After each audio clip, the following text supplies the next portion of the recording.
And then you just try again and again. And it can be quite a learning, because there's a lot of prompts you have to learn to get exactly what you're after. So there is a huge learning curve there, especially with design, that is. Chat GPT is a bit different, but with design, you have to put in these prompts. So learning the prompts can take a while, and then getting the results that you're after can take a while as well. But like I said, it is drawing from a whole range of images already out there on the internet. So you really have to be careful with copyright as far as using images on your website and things like that.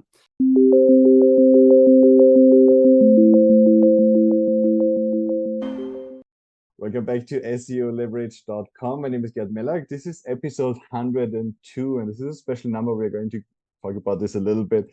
I'm very pleased to welcome Greg Merrilees. Welcome back, Greg Merrilees from Studio1 Design today. Thanks for having me back, Gert. That's pretty special that I was the first guest, and now 100 episodes later, I'm back. Absolutely. So, this was episode 2. All the listeners now head to episode 2. This was about design and user experience, and I'm so often referring back to this episode. I remember how you talked about users making the decision within milliseconds whether they are going to like this page, how they're going to emotionally react. I learned a lot on this episode, and I refer a lot of clients back to listen to this, because it's just fascinating what a website actually can do when it's built correctly. And we're definitely going to talk about a little bit more about the role of a website and how it has changed over time. But I would really like to jump directly into an extremely hot topic these days. And this is AI. And I guess there's probably not going to be an episode anytime soon where we're not going to touch upon artificial intelligence and how it's shaking up entire industries, probably replacing Fiverr or whatever is going to happen. We're going to into this. How has AI been affecting the design industry so far? It's certainly a hot topic. There's no doubt about it. And it depends on your mindset on how you feel about it and whether or not, there's no doubt it will disrupt every industry, right? But then if you're in a specific industry and you're scared of it and you don't go anywhere near it, then you're probably going to get bowled over. But if you embrace it and learn it, that's what we've done anyway in our business. And we encourage any business that's listening to try and do the same. For instance, I know you've had a play with Chat GPT, right? Mm-hmm. It was super powerful and incredible. And like you said in your previous episode, it's an idea generator mainly at this point, right? It's based on GPT-3's technology. There will be GPT-4 released shortly, and apparently it's going to be 10 times more powerful. So who knows where it's going, right? Scary. Yeah, it could be scary, or it could be even more awesome for people that embrace the tool, That's right? amazing. Yeah. And so from a website design perspective and content, like the written content for either blog or sales pages, etc., I feel like it's not quite there yet. And correct me if I'm wrong, Gert, but I heard that Google has a way of detecting if a blog post has been written by, Chat GPT or an AI tool, and it devalues those blog posts and won't rank them as well. Is that correct? I think this is what's to be expected, because the real problem starts when search engines can't figure it out, because then they would train their AI engines with other AI content, and then we get into real trouble. So I think they're going to do a very in-depth job in trying to figure out, at least if parts of a text sound like very artificial, to just devalue maybe the entire text or something like that. I don't think they're going to not allow any AI text, because it's just a huge efficiency boost. And if users like it, Google might just accept it this way over time. This is my personal theory. But I do believe they're going to be very, very careful what they use to train their algorithms on, and actually really make sense that make sure that the text resonates very well with users. So at this stage, nobody really knows what they're going to do. What Google sometimes does is that they just open up a lot of possibilities for new technologies to train their algorithms to then demote it. They have been doing this with links. They have been doing this with content. They just allowed a lot of things, and then the Panda algorithm hit, and suddenly all those pages that were low value didn't rank anymore. They did it with links as well. 10, 15 years ago, we created 200 links for a small blog every month. And then they just at some point said, okay, now all those links are not worth anything anymore. So there is a chance they might do the same thing with AI as well, where they just look at this, maybe give the rankings, but at some point have a core update rollout and say, okay, now let's devalue all those links. So it's definitely not something where, from a consulting perspective, I could easily tell everybody to just go for it. Chat GPT is your new copywriter. Yeah, exactly. And yeah, I would say that, with Chat GPT, especially, like, embrace it and use it as an idea generator. Even if you do have it write a blog post, like, then give, like, it'll be the starter, but then give your perspective on it and tweak it and put your opinion and, inject your thoughts into it to make it your own, essentially. That's if you are going to use it as a generation, an idea generator. But yeah, I think that's one way. But then also, if you think about, like, from a website perspective, you can use it for not just blog, but your sales pages. But it's terrible at the moment, right? Like, we partner with professional copywriters, and I jumped on a call with a copywriter, and we both tried to use a tool to try and get it to generate, the high quality copy. It's definitely not there yet. It doesn't understand your audience and their pain points and what keeps them up at night, and what motivates them to buy. So all these psychological drivers, you can't really teach an AI.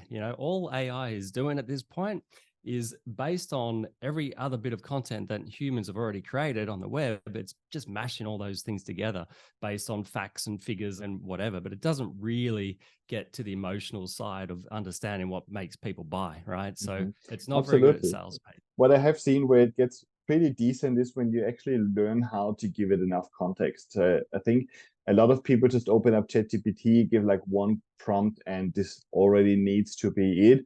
There are really smart ways out there already where you can kind of prepare it and really explain to ChatGPT what this persona is actually going through and what's the situation, what are their pain points, what do they think about at night probably, and things like those. And it seems to be getting a little bit better, but I think it's really, like you say, it's a new tool. We need to embrace it. We need to actually learn how to use it.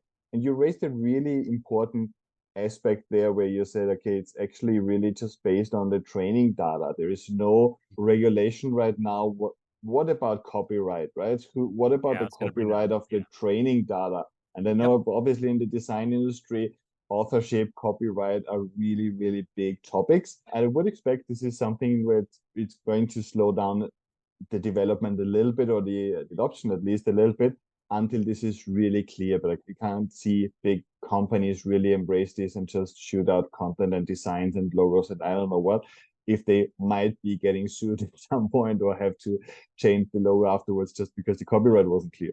Exactly. And you think about stock photo and image libraries, like, there's a lot of different approaches that they have. Like, Getty Images, for instance, are suing because some of these, because they have a watermark, right? And a lot of the AI generated images have the Getty watermark on there. It's like, well, so I even saw an image that was pretty much exactly the same as the training image. This was interesting.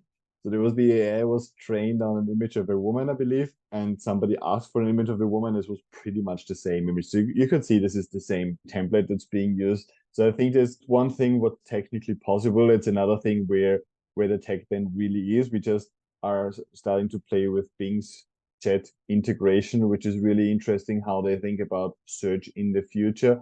And you have people trying all kinds of stuff. I read an article where somebody was able to really get Bing chat mad and starting to kind of tell them they shouldn't do some things and actually use the time wisely and stuff like that. So this AI thing can get mad if you push the right buttons. And I think this is part of the reason why Google really took it slow. I think they really don't want to risk their brand image and their brand standing they have, just because this suddenly might tell some racist stories or whatever it is. You really don't know where it's going to go. Yeah, exactly. I agree. But I mean, still, like, there are some huge benefits, and there's no doubt that's why the whole world is just, extremely impressed with it. Like you said, it's an idea generator, especially for images. Like, Midjourney is probably the best tool I've found for creating images and designs even. And then there's Playground AI, which I think is like the second best in the design area at the moment. But there's a ton out of there. There's also a colleague of ours that has futuretools.io, which is incredible. Matt Wolf. Go check that out, guys, because it just keeps adding AI tools. It's very, very helpful. And it has filters as well. But yeah, so that's really cool. But so the benefits are huge, but then the limitations are, definitely an issue. Like we mentioned, the copyright and at this point, but also, like, just using these image generated tools, you never get exactly what you expect, right? And then you can ask it to regenerate, and it sort of generates a series of 4 images, and it's just at low res initially.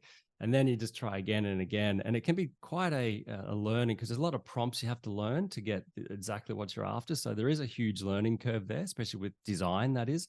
Chat GPT is a bit different, but with design, you have to put in these prompts. So learning the prompts can take a while, and then getting the results that you're after can take a while as well. But like I said, it is drawing from a whole range of images already out there on the internet. So you really have to be careful with copyright as far as using images on your website and things like that.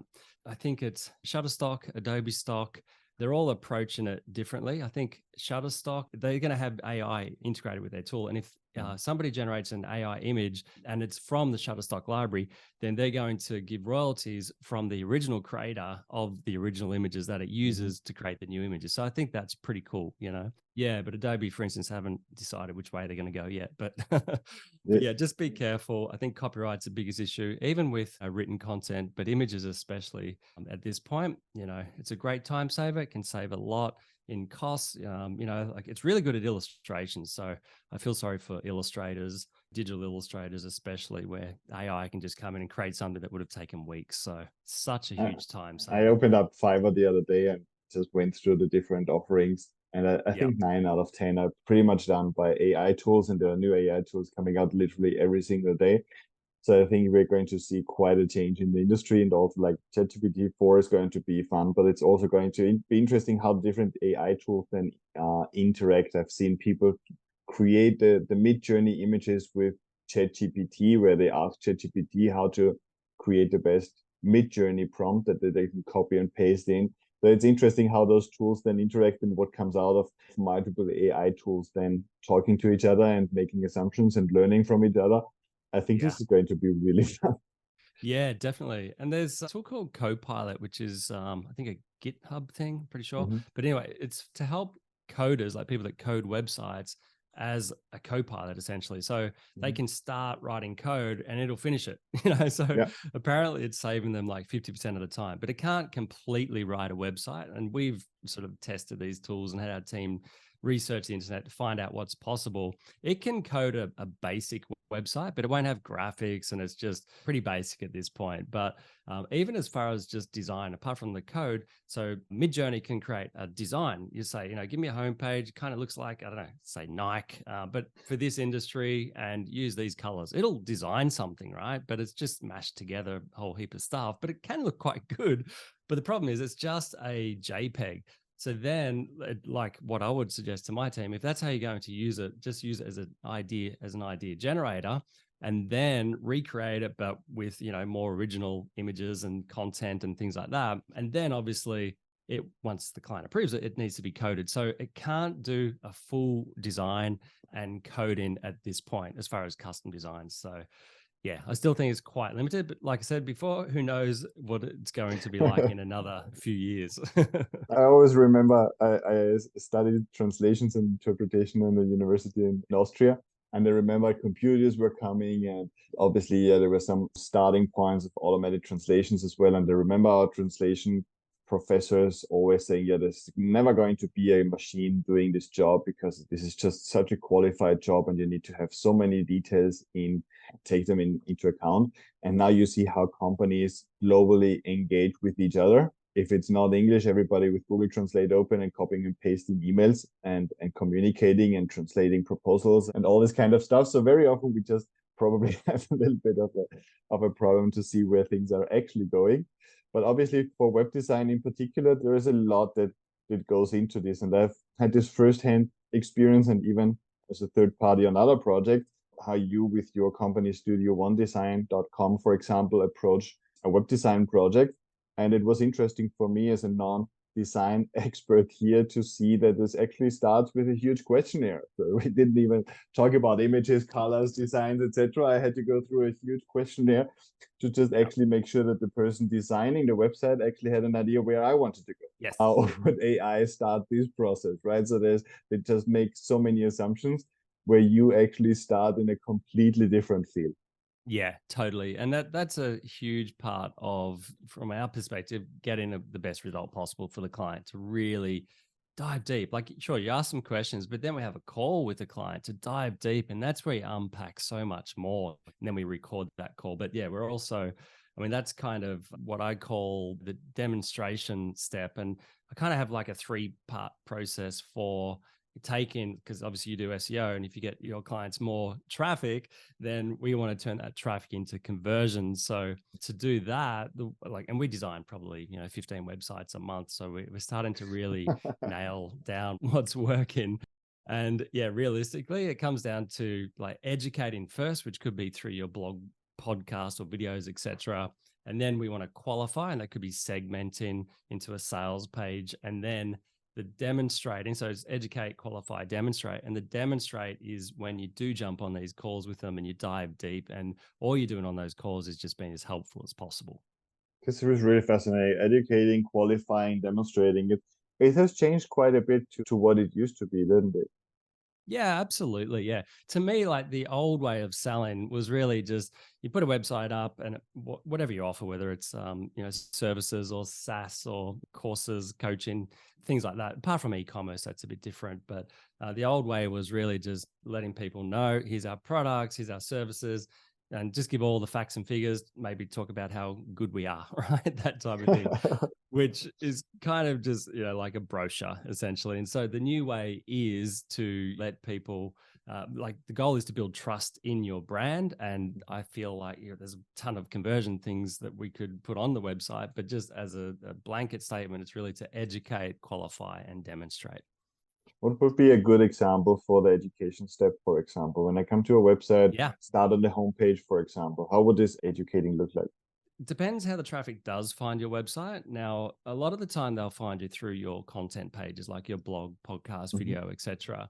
And if that's the case, then the education piece is in that content. But if it's from the homepage, what we don't want to take them on a big wild goose chase and have them go through all our content pages. At that point, we just want to get straight to the point. We want to segment. So I would say from the homepage, we don't really educate, other than we educate through our services on how we can help them, right?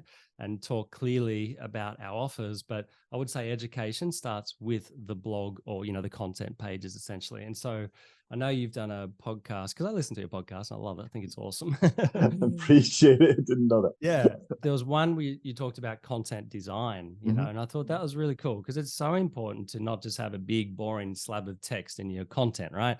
Even if you have a podcast, don't just have it fully transcribed, break it up into relevant sections and summarize the podcast, and then have timestamps of what they can expect throughout the podcast, and have images, have videos, have infographics, have a summary and links that anchor link down the page. All those things are super helpful. But what we like to do on those pages as well is have some social proof, have some testimonials, and it might be just down like at the footer of the page, and then give them a next step. The next step might be a lead magnet, as in a free download or a free audit or things like that. Or it could be a full strategy call. It's up to you and what you want to offer. And the thing is, we don't know what people are going to take you up on. It could be one or the other. So why not offer a few offers, right?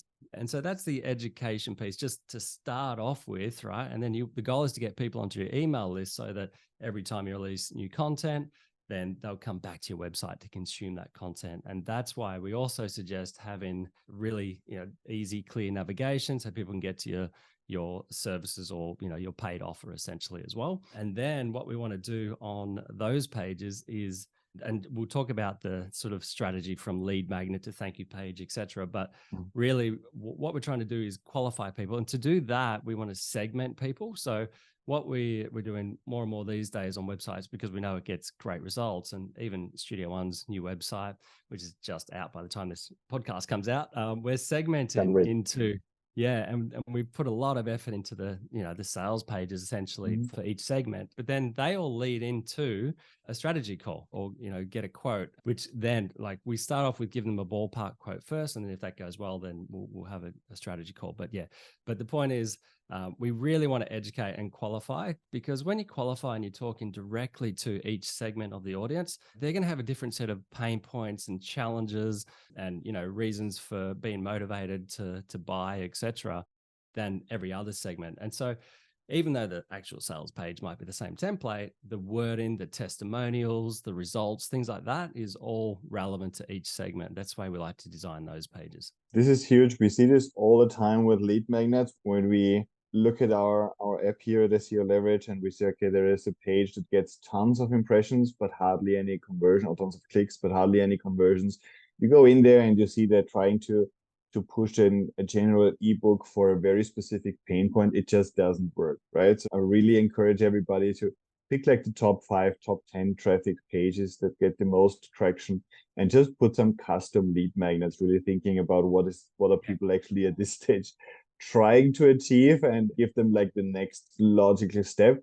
And this is the difference between 0.2 and 50% conversion rate. We've seen this several times. If you nail a lead magnet, and you can nail it, it's definitely going to work. But people just think, yeah, this ebook has everything that I know and want to transmit. But sometimes you can just break it up and put a different title on it and make it more relevant. Everybody's just, I think, like hungry for relevance, because there's just so much noise out there. It's not easy to find something valuable that's just made for you. Couldn't agree more. And that's a great point. Some of our clients, and probably some of your clients, I'm sure, have thousands of posts, right? And therefore, I would suggest they should be categorized. And when they're categorized, you have a lead magnet that's completely relevant to that category, because we have to, you say this on your podcast a lot, you have to think about their intent, right? Yeah. Why are they on this page? And so then to give them the next step, it needs to be logical on the journey that they're on to helping solve their problem. So yeah, the more granular you can get with that lead magnet, the better. But it can be a lot of work. That's why we suggest just categories can be enough. Absolutely, definitely. First step, we do the same thing. First step, category. Then when you see like a trend and say, okay, in this category, I can easily get to 10% conversion rate. Let's now see if we can get to 20 by customizing a little bit forward. It's definitely an iterative process. What are your thoughts about disqualifying the wrong prospect? Let me try to explain this. Sometimes I feel it's easier to think about it when I think, okay, how can I make sure that the wrong audience is repelled by what they see, rather than attracting the right one? I couldn't agree more. So we like to call that out on the sales page, but then also, like we were saying before, we want to be able to segment. So for instance, it might be letting people know who you're not a good fit for and really call that out. Like for instance, we've got a certain demographic of, it might be a rough business size or income level. We clearly state that we're not for startups pretty much, and we're not for big corporates. We don't love that space. We love helping entrepreneurs that are a similar size business to ours. You're 30 people, we're 30 people. And that's what I love. It could be 5 people, it doesn't matter. But the point is, we want to deal with the business owner, and we want them to already have an offer that converts, because it's just so much easier when you're working with something that's already working, and we can see on how to amplify and get the most for them actually out of hiring us. And if they're a startup, we don't know if their offer is going to convert. We're not as confident in getting them a good result. So that's part of it. And so you might have some pre-qualifying questions even before you offer to schedule a call, right? It's like, answer these questions, because obviously they can just go to your scheduling tool, but if they've answered these questions first and they schedule a call, you can just cancel it if they're not a good fit based on how they answer the questions. But if they are a good fit, at least you've got some information that you can go to when you get on the call with them. You don't have to ask all those questions on the call. You can be more educated. Yeah, to me, that's qualifying. And I think that's super important. And it's certainly a big step to make sure you're not wasting your time when you jump on these calls. Absolutely. We try to do our fair share of qualifying with SEO content as well. I just had the other day, a client who gets a lot of traffic but doesn't get leads. And then we check out what they ranked for, and they ranked for completely the wrong keywords. I was like, you for ranking for IT support or something like that, right? Whereas, okay, it might be related in a different universe, but definitely it's not. And we feel some websites tend to become an online magazine after a while, because they just write about so many topics that they think their audience might be interested in versus what they are actually offering. So they get the completely wrong audience in the first place. Yeah. And why do people want more traffic if it's not converting? I don't get that. It's ego, I think. Everybody likes a hockey stick graphic. Everybody sees the case studies where they triple traffic in 3 months, and it's so great to have so much traffic. What they don't see is that they just put so many dots on the map for Google to connect that it's impossible. They can't figure it out anymore. Apart from obviously lots of prospects sending exactly the wrong signals to Google, where they land on this website and say, hey, this isn't even for us. I heard about this thing called the sniff test. Have you heard about that? When they call it, does this smell like this is for me or something like that? This is always in my mind now, and I always have to laugh because it's just such a visual image, right? You come to this website and this doesn't smell like this. This is something I was actually looking for. We just had a website where we actively got rid of a huge amount of traffic purposefully, just because we wanted to make sure that the Google figured out what they were about. Was this the case study on your podcast? 80% less. This was the case study, and this is ingrained in my mind because I never saw something like this, and it was a really risky project. We advised the client what's going to happen. They are going to have a huge drop in traffic, but it's going to be for the best. And it was really like 2 months later, she reached out and said, look, we don't need to run Google ads anymore. Everything's working perfectly. Google now knows what we are. But sometimes, and especially when I see people with the team just following the SOPs blindly, because the SOP was we need to write about digital marketing, but maybe we should just write about design, or maybe we should just write about conversion optimization. But they just keep talking about everything that might be related to the space and might be interesting for the target audience. And then you get people interested in Facebook ads to a design website like yours, and they say, no, this doesn't smell right. I love that sniff test. Yeah. And that's also why I would suggest that in your content, like put your personality like you do in this podcast, right? Like give your opinion on things, be polarizing even if it's going against other experts, like just share your knowledge, even if it's wrapped around a bit of content that everyone's talking about, like, Chat GPT or whatever, like just give your thoughts like we did at the start of this podcast. I think that's more important, because then what you're doing is you're going to attract the right people or repel the wrong people just by that initial piece of content to educate. What I really like about what you guys are doing at Studio One is really this conversion focused approach, right? So talking about conversion, I vividly remember the conversation you had with me, the one-on-one strategy call we did before you designed our website. I remember you made even a suggestion how to better run our quick audit, because we had a lot of unqualified people. And with your suggestion, we suddenly got only qualified ones, which was amazing. I still appreciate this every single day. It's really very different if you have somebody understanding where you want to go. And I couldn't, back to really AI, I couldn't imagine all the things I should be telling an AI. Yeah. So it quote unquote understands where I want to go. And I might not even know where I want to go, but maybe you have seen it because you're working on 15 websites a month, right? And very often we have the same situation. I already know where this client can go in a couple of years, because I have been doing this so often in the last 20 years. But they don't even. And so very often you don't even know what to ask for an AI, because you have no idea what this is going to look like in 3 months. Yeah. And that's where the strategy piece, I agree about AI. I don't know how they're ever going to work out this strategy piece, which is what we're sort of talking about today, to educate, qualify, and demonstrate. And so realistically, what you want to do, just to take a step back, if somebody does download a lead magnet or, things like that, the free offer, then you want to take people to a thank you page and offer something else, but have a face to camera video to build more trust in you and your brand, to thank them and then offer the next step, and then if that is a free strategy call or whatever, that's where we wanted to have that pre-qualifying questionnaire, right? But then what I like to do as well is send people like just an estimate, just a ballpark and our action plan of how we would help them, and put some social proof in those emails. It can be automated, but if you can personalize it, even better. Have an assistant on your team. Like I don't actually do my emails. I have somebody else. I've got a whole bunch of templates, but then they get tweaked. It looks like they're all coming from me and they're all custom, but it's based on the strategy, but it's somebody else doing it, not me, right? So that I can do other things outside of the business. But the point is, like, you've got a hobby, right? You love building things, which is cool. We all want to be doing less, right? As far as in the business. And so this whole strategy that we're talking about will protect your time, because it's going to eliminate people who aren't a good fit. So you send them the estimate first, you get them to reply. And then if they reply, right, okay, the next step is to fill out this painful questionnaire, right, that you went through. And then once that's filled out, book a call. And so what that does for us anyway, it's a 40-question questionnaire that does take them, an hour or two to fill out. And from there, we dive deep on a recorded call. But at least at that point, they're invested in the time that they've put into it so far.